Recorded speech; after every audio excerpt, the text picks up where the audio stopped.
ॐ श्रीकृष्णचरणकमलेभ्यो नमः। श्रीमद्भगवद्भक्तेभ्यो नमः। गोस्वामी श्री नाभाजी कृत श्री भक्तमाल प्रथम खंड। आज श्री विश्वामित्र जी के प्रसंग से हम कथा को प्रारंभ करेंगे।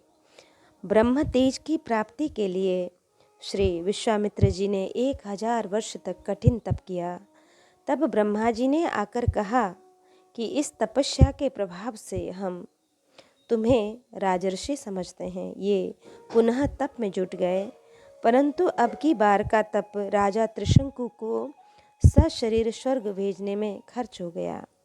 अयोध्या नरेश त्रिशंकु ने सदेह स्वर्ग जाने की कामना से गुरु वशिष्ठ से यज्ञ कराने को कहा, परंतु इसे विधि विधान के प्रतिकूल जानकर वशिष्ठ जी ने अस्वीकार कर दिया। तब त्रिशंकु श्री वशिष्ठ पुत्रों के पास गए, परंतु वे भी इनकार कर गए। तब राजा ने किसी अन्य पुरोहित को वरण करने की धमकी दी, तो वशिष्ठ पुत्रों ने कुपित होकर राजा को चांडाल हो जाने का शाप दे दिया। अब चांडाल भाव को प्राप्त राजा त्रिशंकु श्री विश्वामित्र की शरण में गए और विश्वामित्र जी ने राजा को आश्वासन देकर उनका यज्ञ कराने के लिए ऋषि मुनियों को आमंत्रित किया। श्री विश्वामित्र जी के पुत्र एवं महोदय नाम के ऋषि ने इनका निमंत्रण अस्वीकार किया, तो ये शाप देकर उन्हें भस्म कर दिए और आगत ऋषियों द्वारा यज्ञ आरंभ कर दिए। परंतु विधि पूर्वक अनुष्ठान होने पर भी देवता यज्ञ भाग लेने के लिए नहीं आए। तब ये अपने तपोबल से त्रिशंकु को सदेह स्वर्ग भेजने लगे, परंतु त्रिशंकु की अनधिकार चेष्टा पर खींचकर देवराज इंद्र ने उसे स्वर्ग से ढकेल दिया। तब विश्वामित्र जी राजा को अंतरिक्ष में ही रोककर अपने तपोबल से दूसरे स्वर्ग की ही सृष्टि करने लगे। यह देखकर ऋषि मुनि देवताओं ने आकर अनुनय विनय कर इनको इस कार्य से निवृत्त किया। विश्वामित्र जी को अपने इस तप क्षय से बड़ी ग्लानि हुई और वे उस स्थान को छोड़कर पुष्कर तीर्थ में जाकर तप करने लगे।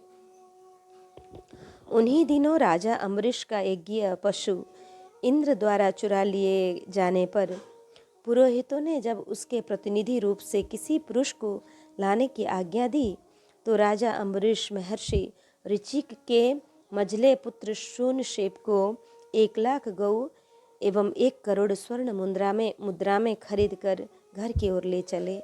रास्ते में पुष्कर तीर्थ पड़ा। यहाँ अपने मामा विश्वामित्र को तप निरत देखकर शूनशेप अपनी प्राण रक्षा के लिए इनकी शरण में गया। विश्वामित्र जी ने दयार्द्र होकर अपने तपोबल से शूनशेप को इस विपत्ति से बचाया।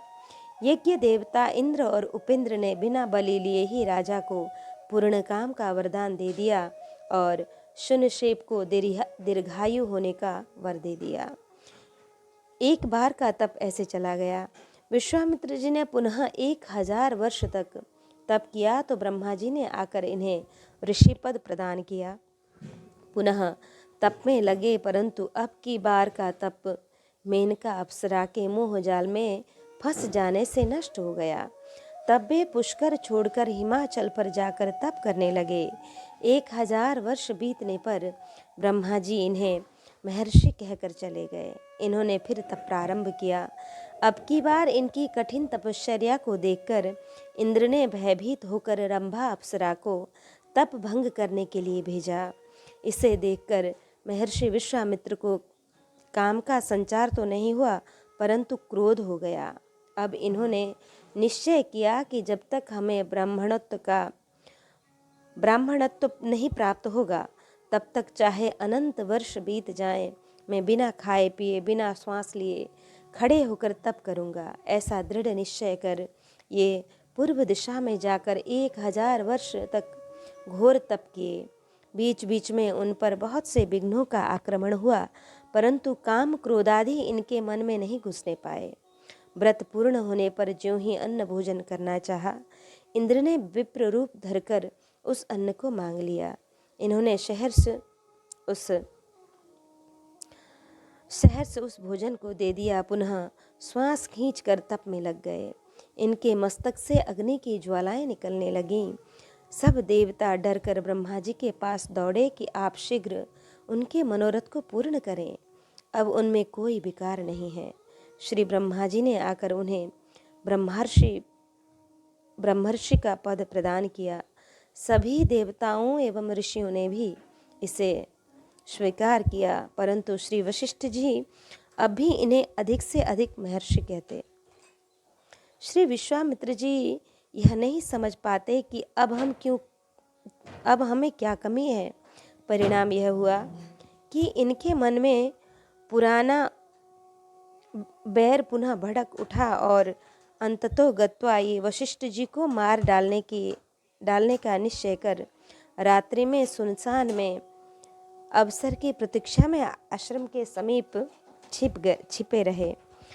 उसी समय श्री अरुंधति जी ने कहा, प्रभु देखिए कैसी निर्मल ज्योत्सना छिटक रही है। श्री वशिष्ठ जी ने कहा, प्रभु देखिए कैसी निर्मल ज्योत्सना छिटक रही है। श्री वशिष्ठ जी ने कहा कि जैसे आजकल विश्वामित्र जी की तपस्या का तेज समस्त दिशा विदिशा को आलोकित कर रहा है।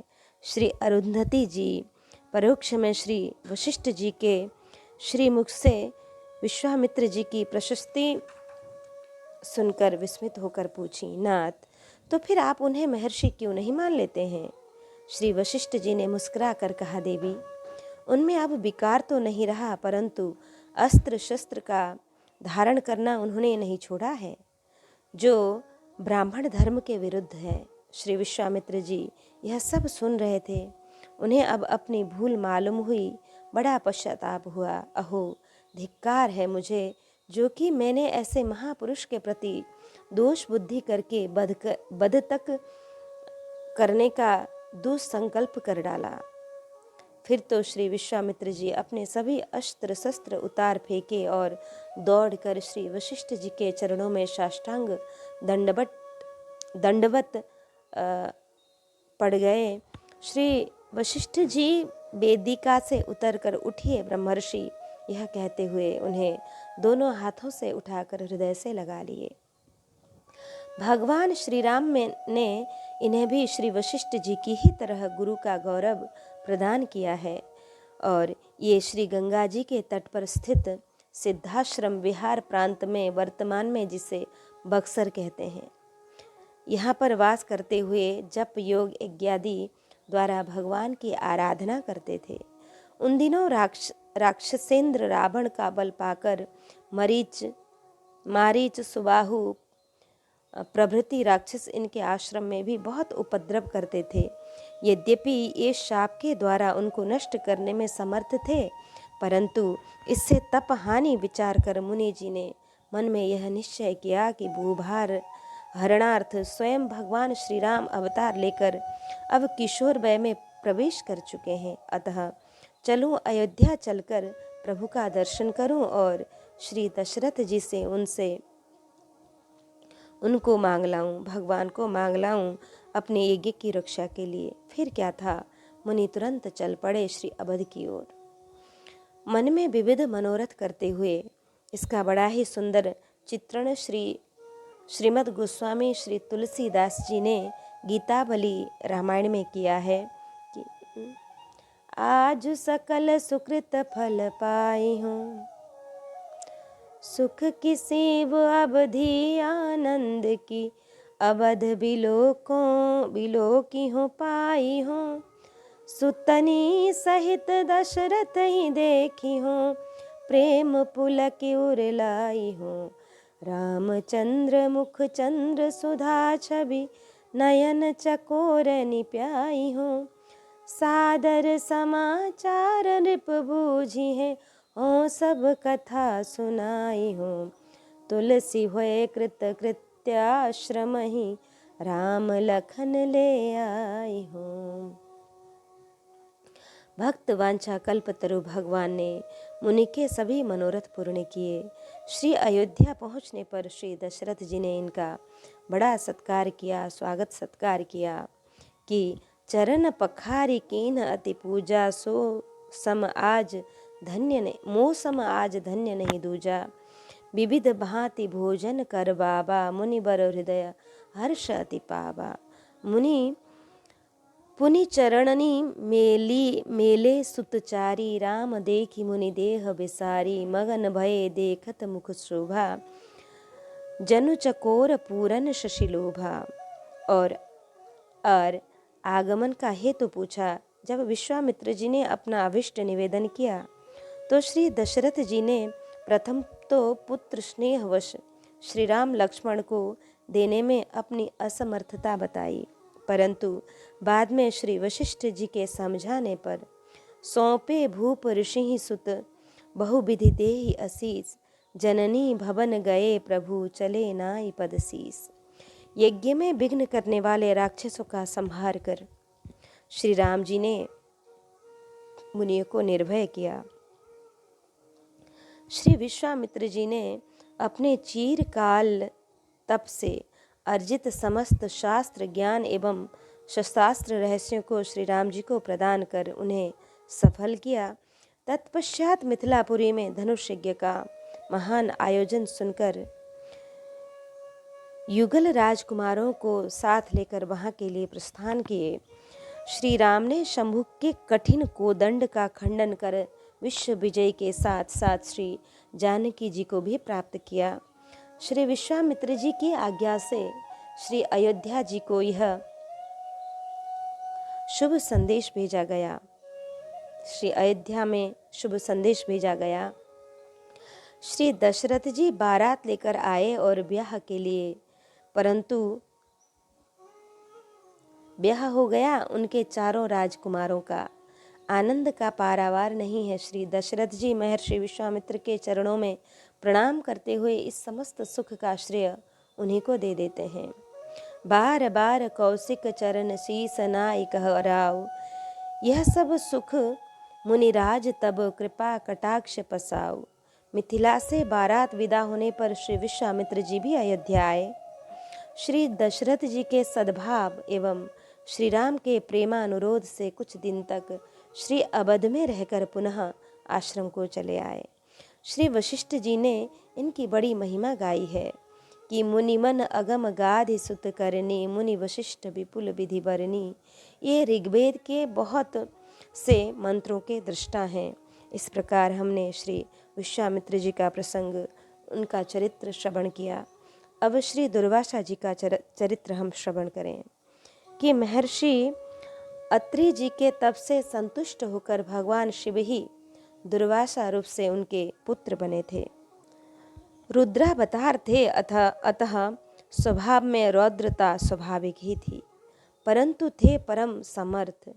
पुराणों में आपकी बड़ी विलक्षण कथाएं मिलती हैं। पूर्व श्री अम्बरीश जी एवं द्रौपदी जी के प्रसंग में इनका स्मरण किया जा चुका है। एक प्रसंग यहाँ भी दिया जा रहा है।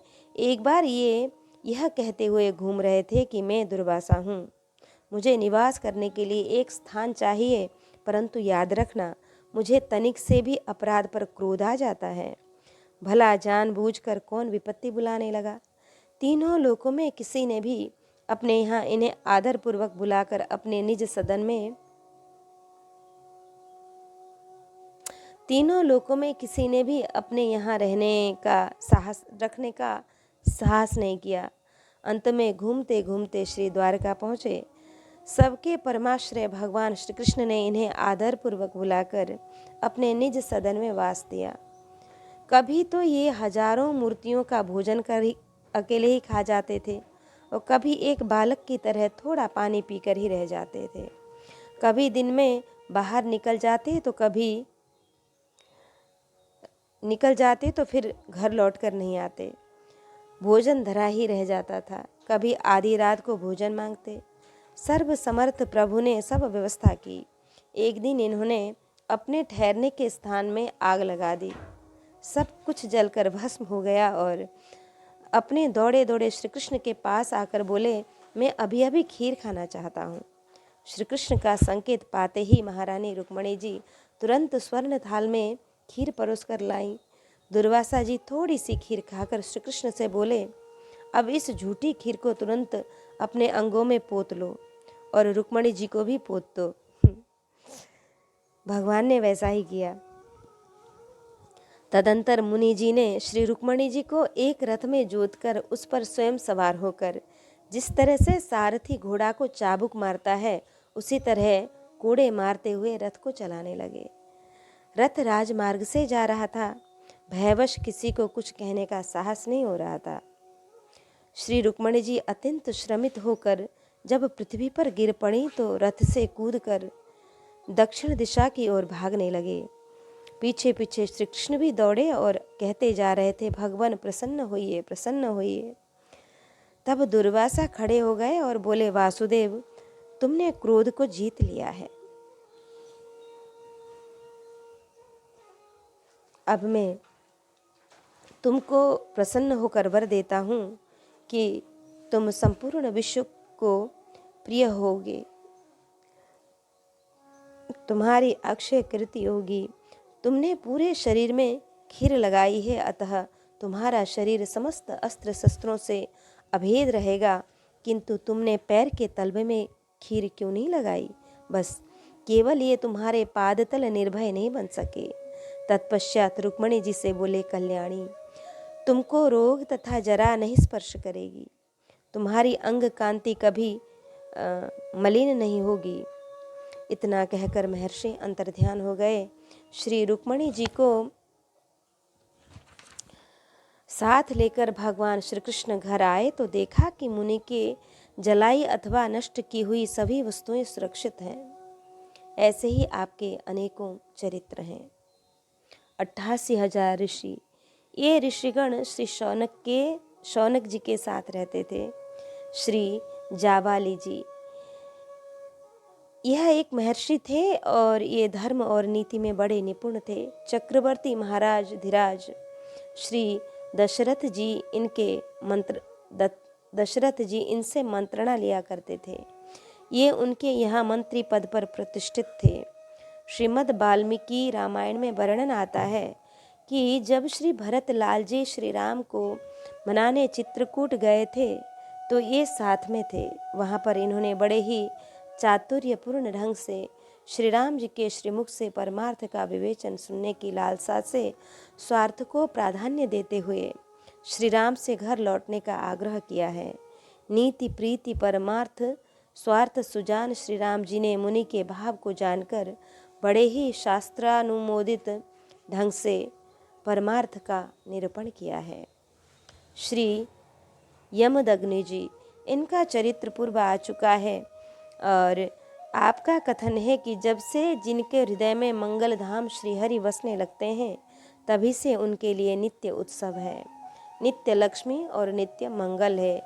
नित्योत्सवस्तदा तेषां नित्य श्रीर नित्य मंगलम एषां हृदिस्थो भगवन् मंगलायतनम हरिः। श्री मायादर्श जी का प्रसंग हम श्रवण करें। ये मृकंड ऋषि के पुत्र हैं, मार्कंडेय। कहा जाता है कि पहले मृकंड ऋषि के कोई संतान नहीं थी, परंतु इनको इस बात की कोई चिंता भी नहीं थी। ये निरंतर तप स्वाध्याय में लगे ही रहते थे। एक दिन प्रातः काल ज्यों ही कुटी से बाहर निकले, एक स्त्री ने इनको देखकर मुंह फेर लिया और बड़बड़ाने लगी कि आज सवेरे सवेरे निसंतान का मुख देखा है, पता नहीं क्या होने वाला है। श्री मृकंड ऋषि को यह देख सुनकर बड़ी ग्लानि हुई और तब इन्होंने पुत्र की कामना से पत्नी सहित कठिन तप करके भगवान आशुतोष को प्रसन्न किया। श्री शिवजी ने दर्शन दिया और पुत्र का योग न होने पर भी एक पुत्र का वरदान दिया, परंतु साथ ही यह भी कह दिया कि इस बालक की आयु केवल 16 वर्ष की ही है। पिता माता को पुत्र प्राप्ति से जहाँ अपार हर्ष हुआ, वहाँ अल्पायु विचार कर दुख भी बहुत होता था। श्री मृकंड ऋषि ने अपने पुत्र मार्कंडेय के सभी संस्कार समय समय पर किए। मार्कंडेय जी विधि पूर्वक वेदों का अध्ययन करके तप और स्वाध्याय से संपन्न हो गए। इन्होंने आजीवन ब्रह्मचर्य का व्रत ले रखा था। जब इनकी आयु 16 वर्ष प्रारंभ हुआ तो माता पिता अत्यंत उदास रहने लगे। जब मार्कंडेय जी को उदासी का कारण ज्ञात हुआ तो वे बोले, पिताजी, जब भगवान शिव ने कृपा करके आपके भाग्य में पुत्र न होने पर भी पुत्र प्रदान किया तो क्या वे मेरी अल्पायु को दीर्घायु नहीं कर सकते? आप दुखी न हो, मैं भगवान शंकर को प्रसन्न करके योगियों के लिए भी दुर्जय मृत्यु को जीतकर मरण भय से सर्वथा मुक्त हो जाऊंगा। तदंतर श्री मार्कंडेय जी माता पिता की आज्ञा और आशीर्वाद लेकर श्री शिव आराधना में लग गए। निश्चित समय पर काल आया, उस समय ये मृत्युंजय स्तोत्र का शिवजी का मृत्युंजय स्तोत्र से श्री शिवजी का स्तवन करने लगे। काल को देखकर स्तोत्र पाठ करते हुए अधीर होकर शिवलिंग से लिपट गए। भगवान शिवजी को भक्त की भगवान शिवजी को भक्त की विकल आर्त पुकार देखी नहीं गई। वे तत्काल ही प्रकट होकर क्रोध में भरकर मेघ के समान गर्जना करते हुए काल की छाती में लात मारे। महाराज जो ठहरे, श्री शिवजी ने इन्हें अजर अमर होने का वर दे दिया। तपस्या करते करते श्री मार्कंडेय जी को 6 मनवंतर व्यतीत हो गए थे। 7वें मनवंतर में इंद्र को भय हुआ और इनके तप में विघ्न डालने के लिए ऋतुराज बसंत और कामदेव के साथ पुंजिक स्थली नाम की अप्सरा को भेजा, परंतु श्री नारायण परायण श्री मार्कंडेय जी पर इनका कुछ भी प्रभाव नहीं पड़ा। विशेष बात तो यह थी कि शिवजी ने काम को जीता, क्रोध ने धर दबाया। श्री नारद जी ने काम क्रोध दोनों को जीता तो अहंकार ने दबोच लिया, परंतु इनके न काम व्यापसका, न क्रोधाभिभूत भी हुए और न अहंकार के ही शिकार हुए। एक रस अपने स्वरूप में स्थित बने ही रहे। भगवान नर नारायण ने प्रसन्न होकर दर्शन दिया। ऋषि ने पूजा स्तुति की। उन्होंने वर मांगने को कहा।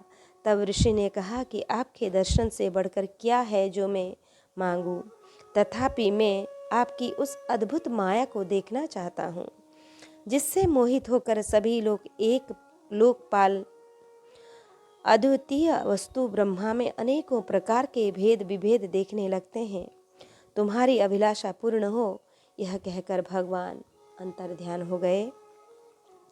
एक दिन संध्या समय पुष्पभद्र नदी के तट पर बैठे ऋषि भगवान की उपासना में तन्मय हो रहे थे। उसी समय अकस्मात बड़े जोर की आंधी चलने लगी और जल की घोर वर्षा हुई। चारों समुद्र ने उमड़कर संपूर्ण पृथ्वी मंडल को डुबो दिया। पृथ्वी ही नहीं, आकाश, स्वर्ग आदि सब डूब गए। केवल महामुनि ही बचे। ज्ञानी होने पर भी मुनि व्याकुल और भयभीत हो गए। उस समय वे पागल और अंधे के समान जटा फैलाकर यहाँ से वहाँ और वहाँ से यहाँ भाग भाग कर प्राण बचाने की चेष्टा कर रहे थे। प्रचंड लहरों और वायु के थपेड़ों से व्याकुल, कभी डूबते कभी ऊपर उतर आते, अमित काल तक गोते खाते रहे। उस समय उन्होंने एक छोटा सा टापू देखा जिस पर एक छोटा फूल फला नवपल्लव युक्त बट वृक्ष था। इसके ईशान कोण की शाखा पर पत्रपुट पर एक परम मनोहर श्याम वर्ण बालक को देखा कि सुंदर अंगुली युक्त दोनों हाथों से अपने चरण कमल अंगुष्ठ को मुख में डाले पी रहा है। मुनि को बड़ा ही आश्चर्य हुआ। उन्होंने उस बालक को प्रणाम किया कि करारविंदेन पदारविंदम मुखारविंदे विनिवेशयंतम वटस्य पत्रस्य पुटेशयानम बालम मुकुंदम शिरसा नमामि। बालक को देखकर मुनि को परम आनंद प्राप्त हुआ। इनकी सारी थकावट और पीड़ा मिट गई। उनका हृदय कमल नेत्र और प्रफुल्लित हो गए। तुम कौन हो, यह पूछने के विचार से जब मुनि बालक के निकट गए तो निकट जाते ही वे उसकी श्वास के साथ उदर में चले गए। वहाँ उदर में मुनि ने ब्रह्मांड को पूर्ववत ज्यों का त्यों देखा। मोहित होकर कुछ निश्चय न कर सके कि वास्तव में यह क्या है।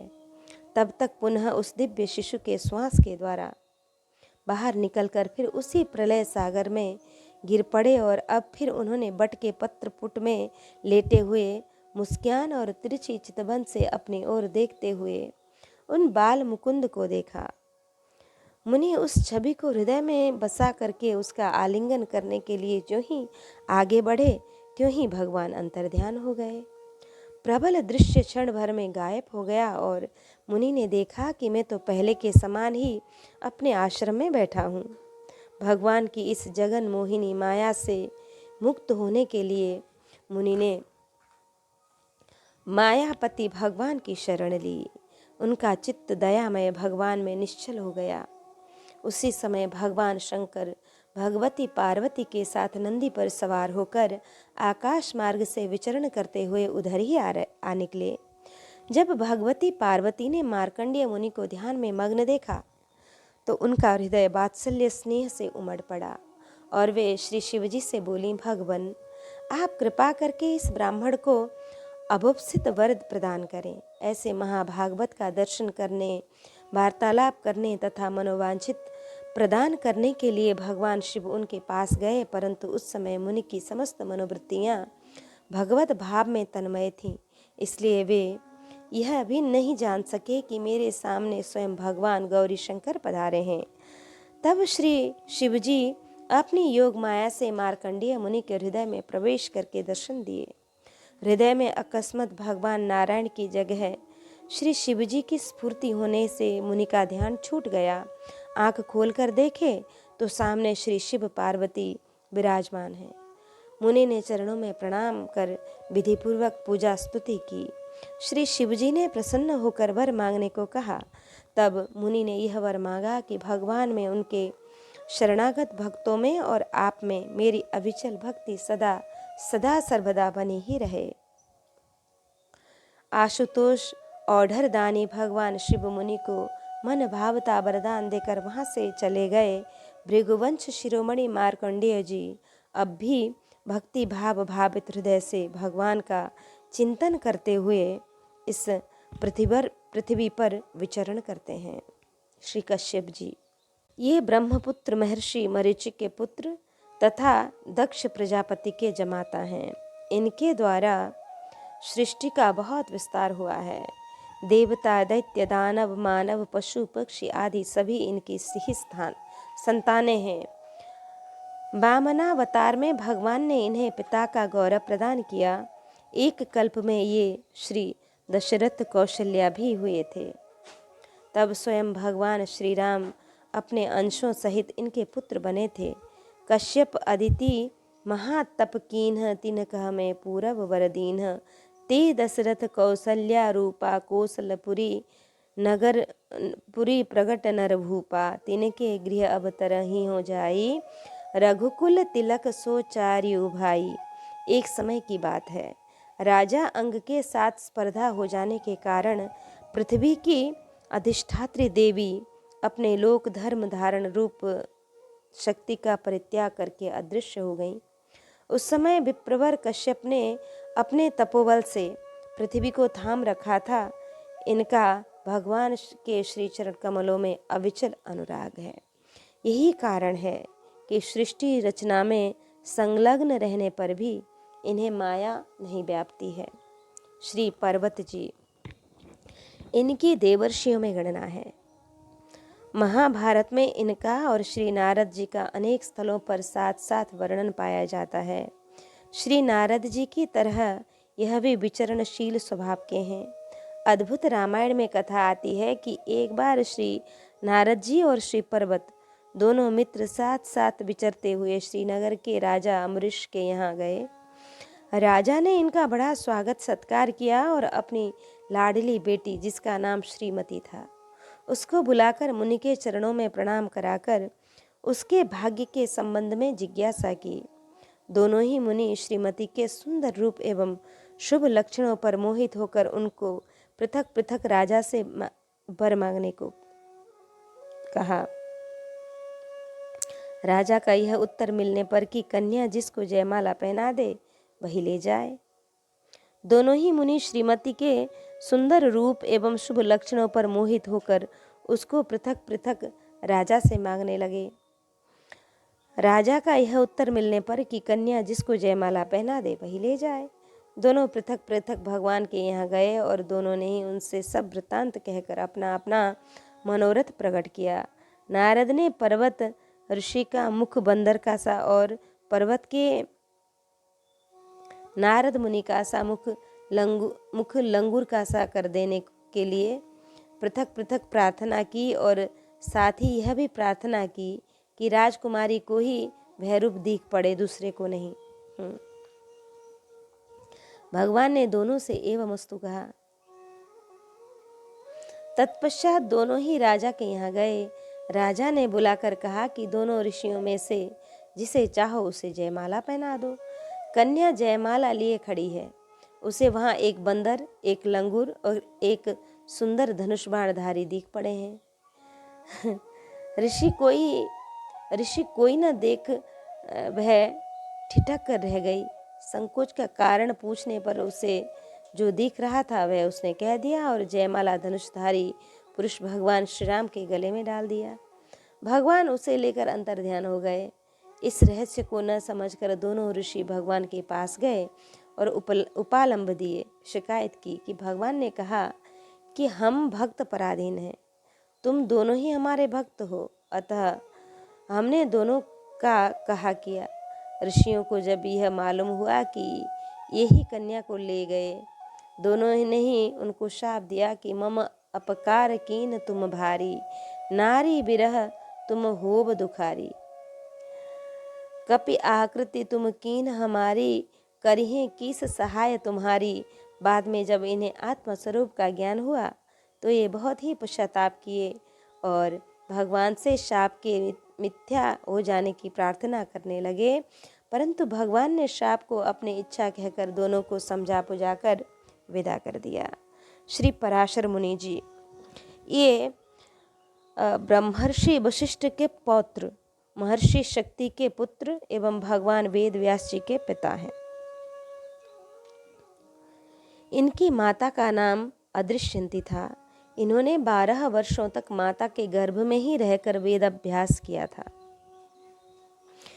इनके द्वारा रचित पराशर स्मृति में धर्माधर्म का बड़ा विवेकपूर्ण निर्णय किया गया है। धर्म के संबंध में इनका कथन है कि जो मनुष्य परम दुर्लभ मानव जन्म को पाकर भी काम परायण हो, दूसरों से द्वेष करता है और धर्म की अवहेलना करता है, वह महान लाभ से वंचित रह जाता है। यो दुर्लभतरम प्राप्य मानुष्यम दृश्यते नरः, धर्मा बमंता कामात्मा भवेत् स खलु वंचते। भगवत स्मरण की महिमा वर्णन करते हुए कहते हैं, प्रातः निशि तथा संध्या मध्याह्न दिशु संस्मरन् नारायण मवाप्नोति सद्य पापक्ष यान्नरः।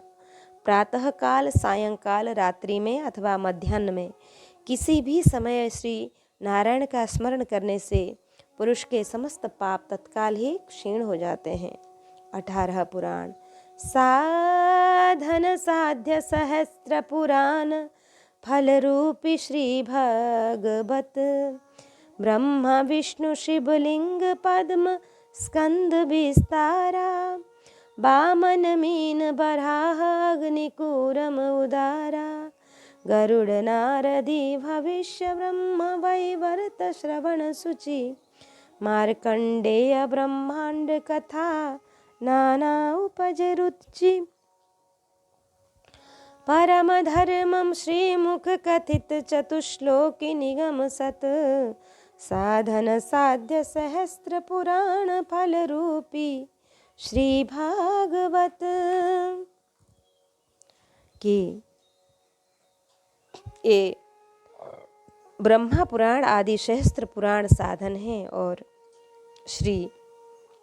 श्रीमद् भागवत महापुराण साध्य है।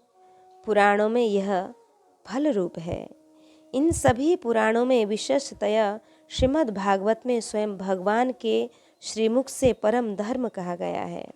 श्री भागवत में चतुश्लोक की सभी वेदों का सार है।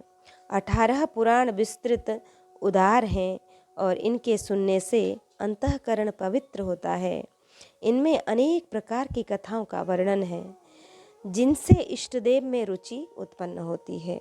फलरूपी श्री भागवत निगम कल्प तरोर्गलितम फलम शुक मुखादमृत द्रव संयुतम पिबत भागवतम रसमालयम मुहुरहो रसिका भुवि भावुकः। हे रस भावन प्रवीण रसिक जनों, यह श्रीमद् भागवत वेद रूप कल्प वृक्ष का पका हुआ फल है। श्री सुखदेव रूप तोते के मुख का संबंध हो जाने से यह परमानंदमयी सुधा से परिपूर्ण हो गया है। इस फल में छिलका, गुठली, रेशा आदि त्याज्य अंश तनिक भी नहीं है। यह मूर्तिमान रस है। जब तक शरीर में चेतना रहे तब तक इस दिव्य भगवत रस का निरंतर बार बार पान करते रहो। यह पृथ्वी पर सुलभ है। श्री शनकादिक जी कहते हैं, वेदोपनिषदा सारा जाता भागवती कथा अत्युत्तमा ततो भाति पृथक भूता फलाकृति ही। श्रीमद् भागवत की कथा वेद और उपनिषदों के सार से बनी है, इसलिए उनसे अलग उनकी फल रूपा होने के कारण यह बड़ी ही उत्तम जान पड़ती है। यहाँ यदि कोई यह शंका करे कि वेद, उपनिषद और पुराणों से ही प्रादुर्भाव यह भागवती कथा उनसे श्रेष्ठ क्यों, कि इसका समाधान इस प्रकार है कि जिस प्रकार रस वृक्ष की जड़ से लेकर शाखाग्र पर्यंत रहता है, किंतु इस स्थिति में उसका आस्वादन नहीं किया जा सकता, वही जब अलग होकर फल के रूप में आ जाता है तब संसार में सभी को प्रिय लगने लगता है। दूध में घी रहता है किंतु उस समय उसका अलग स्वाद नहीं मिलता। वही जब उससे अलग हो जाता है तब देवताओं के लिए भी स्वाद वर्धक हो जाता है। खाई खाड़ ईख के और छोर और बीच में भी व्याप्त है, तथापि अलग होने पर उसकी कुछ और मिठास होती है। उसी प्रकार यह भागवती कथा वेदादिकों से पृथक भूता फलाकृति ही होने से विशेष माधुर्य गुण वाली है। आमूलाग्रम रसस्तिष्ठान्नास्ते न स्वध्यते यथा सभूय संपृथग्भूतः फले विश्वमनोहरः यथा दुग्धे स्थितः सर्पिन् न स्वादायो कल्पते पृथग्भूतं हि तद्गद्यं देवानां रसवर्धनम् इक्षूणामपि मध्यन्तं शर्करा व्याप्त तिष्ठति पृथग्भूता च सा मिष्ठा तथा भागवती कथा। 18 पुराणों के नाम सूक्ष्म रीति से इस प्रकार हैं। मद्वयम शैवम व्रतत्रयम तथा अनापलिंग कुस्कानि पुराणानि पृथक पृथक। माँ अक्षय से प्रारंभ होने वाले मत्स्य पुराण, मार्कंडेय पुराण, भकार वाले भागवत भविष्य पुराण, शिव पुराण और बकार वाले 3 वामन वराह विष्णु पुराण, ब वाले 3 ब्रह्मांड ब्रह्म वैवर्त पुराण, अ वाले अग्नि नारद, प से पद्म लिंग ग कुर्म और स्कंद पुराण। पुराणों का लक्षण श्रीमद् भागवत में इस प्रकार है। सर्गोस्याथ विसर्गस्य वृत्ति रक्षांतराणि च वंशो वंशानुचरितम संस्था हेतुरपाश्रय। दशभिर्लक्षणैर्युक्तं पुराणं तद्विदो विदुः। कि सर्ग विसर्ग जीवों से अनुग्रहित सूक्ष्म रचना के वासनामय चर और अचर सृष्टि की रचना, वृत्ति रक्षा, अच्युत भगवान के अवतार की शिष्टा, मनवंतर वंशानुचरित संस्था, प्रलय और अपाश्रय पुराणों के ये 10 लक्षण हैं। कि अष्टादश पुराणों का सार सिद्धांत। अष्टादश पुराणेषु व्यासस्य वचनद्वयं परोपकार पुण्याय पापाय परपीडनम। अब सभी पुराणों की श्लोक संख्या कहते हैं। 1 ब्रह्म पुराण 10,000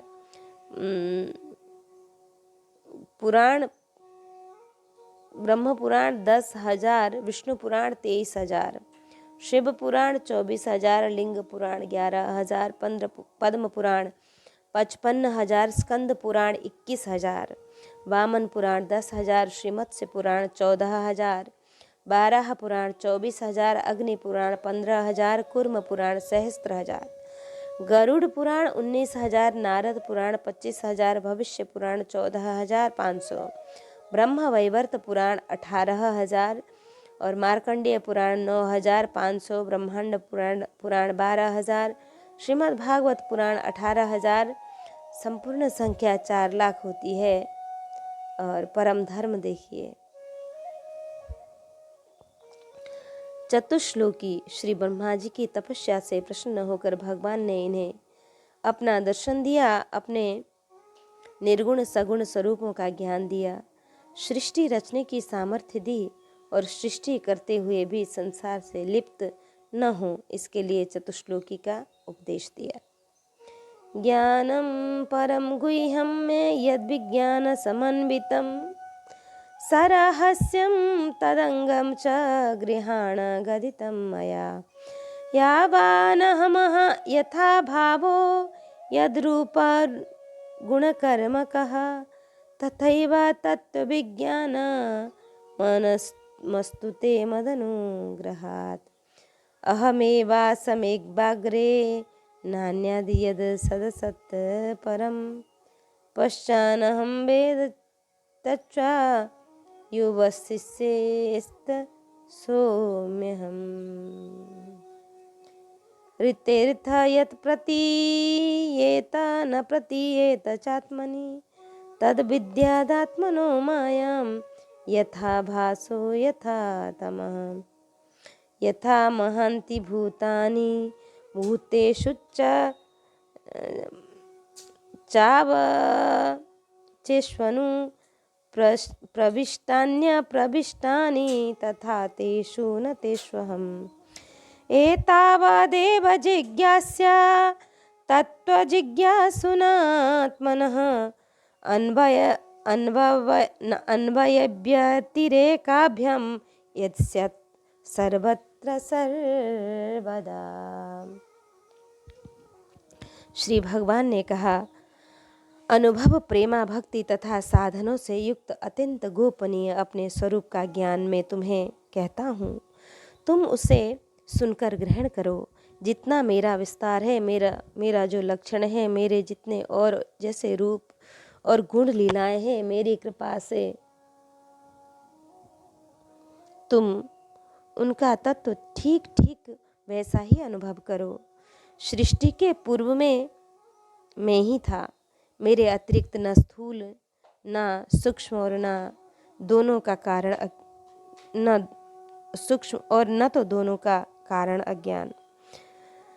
जहाँ यह सृष्टि नहीं है वहाँ मैं ही हूँ, और इस सृष्टि के रूप में जो कुछ प्रतीत हो रहा है वह भी मैं ही हूँ, और जो कुछ बच रहेगा वह भी मैं ही हूँ। वास्तव में मैं न होने पर भी जो कुछ अनिर्वचनीय वस्तु मेरे अतिरिक्त मुझ परमात्मा में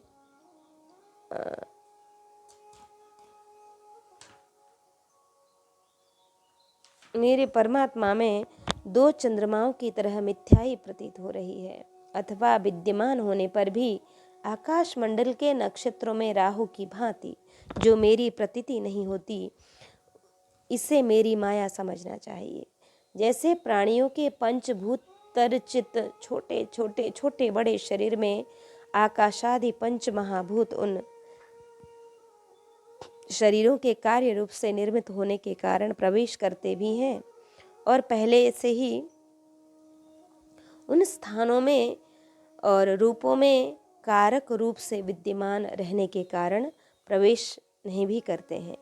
वैसे ही उन प्राणियों के शरीर की दृष्टि से मैं उनमें आत्म के रूप से प्रवेश किए हुए हूँ और आत्म दृष्टि से अपने अतिरिक्त और कोई वस्तु न होने के कारण उनमें प्रविष्ट भी नहीं हूँ।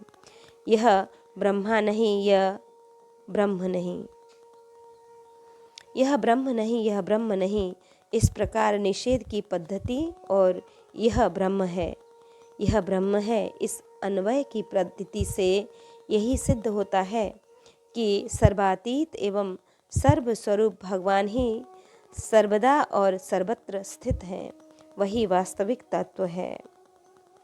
जो आत्मा अथवा परमात्मा का तत्व जानना चाहते हैं उन्हें केवल इतना ही जानने की आवश्यकता है। निगम सत्य देखिए। फलरूपी श्री भगवान की व्याख्या। श्री राम सचिव पावे भक्ति अप अनपायनी जे राम सचिव सुमिरन करे। दृष्टि विजय जयंत नीति पर सुचि सुविनीता। राष्ट्र वर्धन निपुण सुराष्ट्र परम पुनीता। अशोक सदा आनंद धर्म पालक तत्ववेता। मंत्री वर्य सुमंत्र चतुर्युग मंत्री जेता। अनायास रघुपति प्रसन्न भवसागर दुस्तर तरे। पावे भक्ति अनपायनी जे राम सचिव सुमिरन करें। पावे भक्ति अपायनी जे राम सचिव तब सुमिरन करें। कि जो लोग भगवान श्री राम के इन 8 मंत्रियों का स्मरण करते हैं वे श्री राम जी की अचला भक्ति पाते हैं। उन पर प्रभु अपने आप ही प्रसन्न हो जाते हैं और वे जन्म मृत्यु के कठिन चक्र से छूट जाते हैं, संसार सागर से पार हो जाते हैं। दृष्टि जी, विजय जी, जयंत जी, राष्ट्रवर्धन जी, सुराष्ट्र जी, अशोक जी, धर्मपालक और सुमंत जी ये नीति परायण पवित्र सुशील परम चतुर आनंदमय और रहस्य के ज्ञाता हैं। सुमंत्र जी चारों युगों के मंत्रियों में विजयी और बड़े श्रेष्ठ हैं। श्री राम सचिव दृष्टिर्जयंतो विजय सुराष्ट्रो राष्ट्रवर्धन अशोको धर्मपालश्च सुमंत्रश्चाष्ट मूर्धवित्। यहाँ श्री नाभाजी ने मंत्रियों के नाम निर्देशन के साथ साथ उनके गुणों का भी उल्लेख किया। यहाँ श्री नाभाजी ने मंत्रियों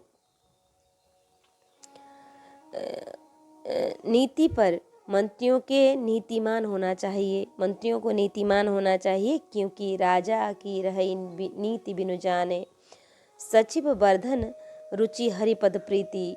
नृपहित दे हेतु सिखावन नीति नित नीति। सुचि स्वधर्मनिष्ठ अस विचारी सुनि सेवक बोले। जे सपने हो निज धर्म न डोले। विनीत विनयशील परम पुनीत सदाचार परायण तत्ववेत्ता परमार्थी। तुम पंडित परमार्थ ज्ञाता आदि ऋषियों के सौभाग्य का क्या कहना है, जो कि भगवान श्री राम के समीप विराजते हैं, सम्मुख विराजते हैं। स्वयं नीति प्रीति परमार्थ स्वार्थ के परम विज्ञाता होकर भी श्री राम जी इनसे मंत्रणा करते हैं। श्री सुमंत्र जी श्री नाभाजी ने इनको चारों युगों के भूत वर्तमान और भविष्य के सभी मंत्रियों में मूर्धन्य कहा है। ठीक भी है। जिनकी मंत्रणाओं पर मुग्ध होकर चक्रवर्ती महाराज धीराज श्री दशरथ जी आत्मवत मानते थे तथा स्वयं भगवान श्री राम जी जिनका पितृवत सम्मान करते थे, यथा राम सुमंत्र ही आवत देखा, आदर कीन पिता समलेखा। उन सुमंत्र जी को चतुर्युग मंत्री मूर्धन्य कहना उचित ही है। श्री दशरथ जी किसी भी कार्य को जब तक उसे सुमंत्र जी का समर्थन नहीं प्राप्त हो जाता था तब तक कार्यान्वित नहीं करते थे। जिस समय श्री दशरथ जी पुत्र के बिना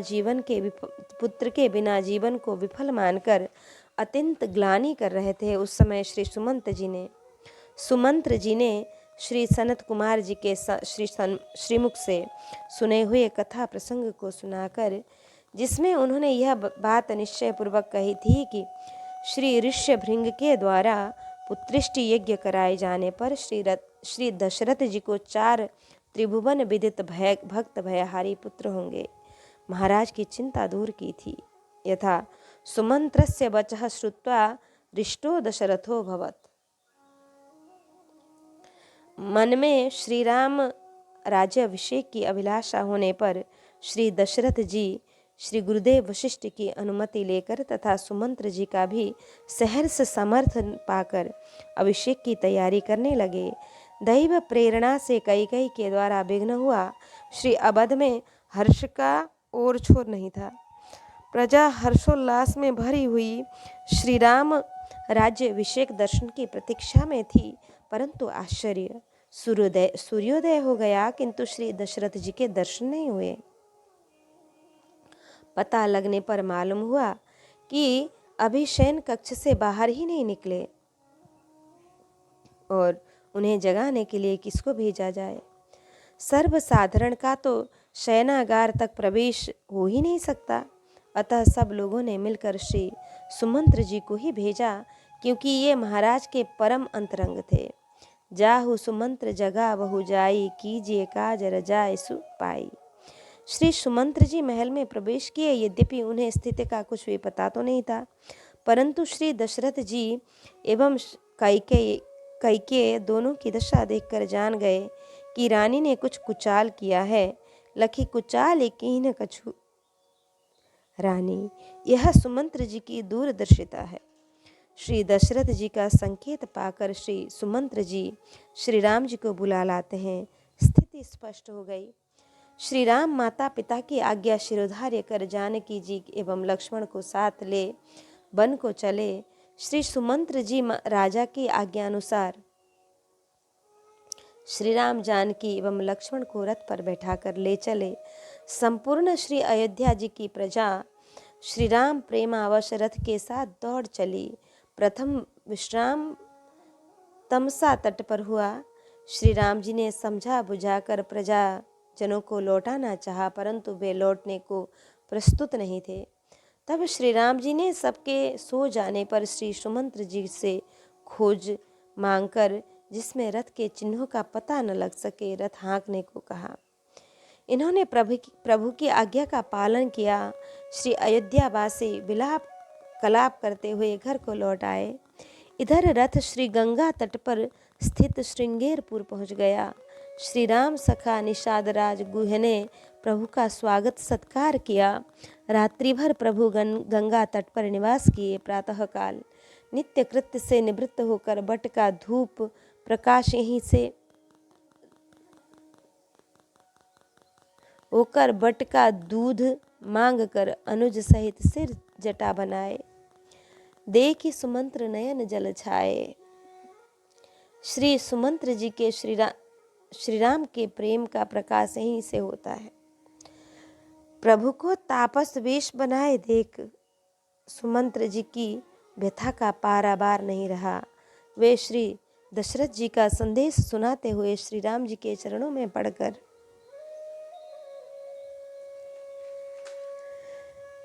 एक अबोध बालक की तरह फफक कर रोने लगे।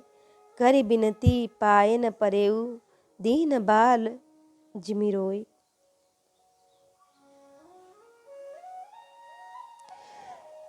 श्री सुमंत्र जी ने बहुत प्रयत्न किया श्री राम जी को लौटाने का, परंतु जब इन्हें लौटाने में समर्थ नहीं हो सके तो श्री जानकी जी को लौटाने का प्रयत्न किए, परंतु यहाँ भी उन्हें निराशा ही हाथ लगी। उस समय की इनकी दशा का वर्णन करते हुए श्रीमद् गोस्वामी तुलसीदास जी कहते हैं कि सुनी सुमंत्र सिय शीतल बानी भयो विकल जनु फणी मणि हानि नयन सूझ नहीं सुनई न काना कही न सकई कछु अति अकुलाना। अंत में श्री सुमंत्र जी जब प्रभु को लौटाने में सफल मनोरथ नहीं हो सके तो स्वयं भी प्रभु के साथ चलने को प्रस्तुत हो गए और इनके लिए प्रभु से बहुत अनुनय विनय किए। जतन अनेक साथ हित कीन्हे उचित उतर रघुनंदन दीने। आखिर सुमंत्र जी को लौटना पड़ा क्योंकि मेट जाई नहीं राम रजाई कठिन कर्म गति कछु न बसाई। राम लखन सिय पद सिर नाई फिरऊ बनिक जिमि मूर गवाई। श्री राम गंगा पार आगे को प्रस्थान किए। सखा निषाद राज साथ गए, परंतु 4 दिन के बाद प्रभु ने इन्हें भी वापस कर दिया। जब निषाद राज लौटकर श्रृंगेरपुर आए तो देखे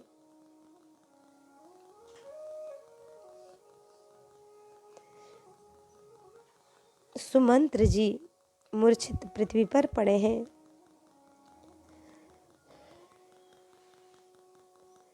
राम राम से लखन पुकारी परे भूमि तल व्याकुल भारी। निषाद राज जी ने समझाने का प्रयत्न किया, परंतु श्री सुमंत्र जी विरह के प्राबल्य में समझने की स्थिति में ही नहीं थे। अतः निषाद राज ने जैसे तैसे उन्हें रथ में बैठाकर अपने 4 सेवकों द्वारा श्री अवध पहुंचाने की व्यवस्था की। सुमंत्र के सोच का पारावार नहीं है। सोच सुमंत्र विकल दुख दीना दिग जीवन रघुबीर विहीना। रहीन अंतहु अधम शरीरु जसुन लहेउ बिछुरत रघुबीरु। भये अजस घन भाजन प्राणा कवन हेतु नहीं करत पयाना। अहह मंद मन अवसर चूका अजहुन हृदय होत दुई टूका। मी जिहात सिर धुनि पछताई मानहु कृपन धन राशि गवाई। श्री सुमंत्र जी इस समस्या का समाधान नहीं कर पा रहे हैं कि श्री राम रहित मुझे देखकर लोग क्या कहेंगे, अथवा जब समस्त नगरवासी माताएं महारानी श्री सुमित्रा जी, कौशल्या जी तथा महाराज श्री दशरथ जी पूछेंगे तो मैं क्या कहूँगा। मैं कौन सा मुंह लेकर कहूँगा कि गेवन राम लखन वैदेही। हाँ, महा कष्ट है और हृदय न विदरे पंकजिमी बिछुरत प्रीत मनीर। जानत हो मोही दीन विधि यम यातना शरीर। इस प्रकार पश्चाताप करते हुए श्री सुमंत्र जी का रथ तमस नदी के तट पर आ गया। इन्होंने निषादों को विदा किया और स्वयं अंधकार हो जाने पर श्री अवध में प्रवेश किया और रथ को द्वार पर छोड़कर महल में प्रवेश कर गए। श्री सीता लक्ष्मण के संदेश को सुनकर श्री दशरथ जी जल के बिना मीन की तरह अत्यंत व्याकुल हो गए। यद्यपि श्री सुमंत्र जी को भी कम क्लेश नहीं है। मैं आपने किमि कहाँ कलेशु जियत फिरे उलय राम संदेशु। तथापि इन्होंने परिस्थिति की गंभीरता को समझकर स्वयं धैर्य धारण कर श्री दशरथ जी को बहुत समझाया कि सचिव धीर धरि कहु मृदुवानी। महाराज तुम पंडित ज्ञानी वीर सुधीर धुरंधर देवा। साधु समाज सदा तुम सेवा। जन्म मरण सब दुख सुख भोगा। हानि लाभ प्रिय मिलन वियोगा। काल कर्म बस होई गुसाई। बरबस राति दिवस की नाई। सुख हर्षहि जड़ दुख बिलखाही। दो सम धीर धरहि मन माही। धीरज धरहु विवेक विचारी। छाड़िय सोच सकल हितकारी। श्री सुमंत्र जी अपना कर्तव्य पालन किए हैं और श्री दशरथ जी को बहुत समझाया। श्री दशरथ जी ने अपना प्रेम प्रण पालन किया, प्राणों को प्रभु संग पठाया। श्री सुमंत्र जी ने ऐसे हानि ग्लानि शोक के वश हुए कि 14 वर्ष तक उन्होंने मुंह नहीं दिखाया। महाराज जनक आए, सब कुछ हुआ, सुमंत्र जी का पता नहीं है। जब श्री राम जी वनवास से लौटे तभी सुमंत्र जी ने घर से बाहर पांव दिया।